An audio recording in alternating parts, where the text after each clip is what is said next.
Let me ask a question about the Fortymile area. This is actually the draft Eastern Interior Resource Management Plan, and its designation of about 700,000 acres of the Fortymile River Mining District being designated as or identified as areas of critical environmental concern, where the department is considering closing the area to mining. This was an area that was specifically kept open to mining by Congress under ANILCA when it was not included in the Yukon-Charlie National Preserve. There's a host of concerns about these new regs that we're seeing coming out, and I mentioned that. These are the reclamation cost estimates, reclamation standards, new bonding processes, and the turnover in our compliance staff, making consistency with enforcement really challenging. The budget notes that resource management plans provide the basis, and this is a quote here, provide the basis for every BLM management action and are necessitated by changes in resource use and demands.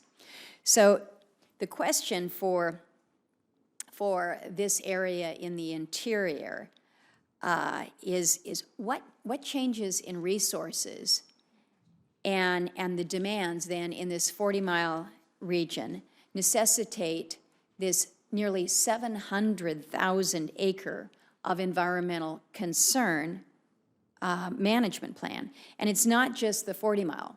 It is the resource management plans for the central Yukon. You know, again, where are we seeing these changes in resource use and demands that have somehow necessitated these actions within both the the Eastern Interior Resource Management Plan and the Central Yukon and the Bering Sea Western Interior?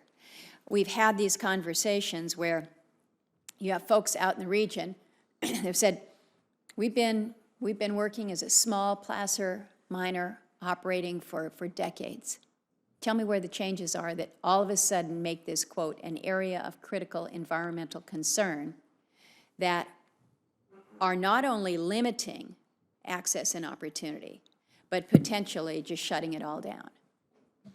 Well, Senator, with regard to specifically the 40-mile area resource management plan, I've not reviewed it nor had any input with the Alaska State Office for the BLM. I would ask if you could, Madam Secretary, because again, 700,000 acres, it pretty much takes your breath away. So I certainly will follow up, but I will say this, that we change our knowledge over time. We get better science. We understand the landscapes better. We understand the impact on the environment from historic uses and activities. And so they are intended to be documents that are updated with current information. I will look specifically into that, and we'll get back to you with what changed on the landscape, how our knowledge changed that resulted in the recommendations they have in that RMP. And then if you could also look to what specific efforts BLM is making to ensure that the miners are apprised of what their obligations may be under your new enforcement procedures, because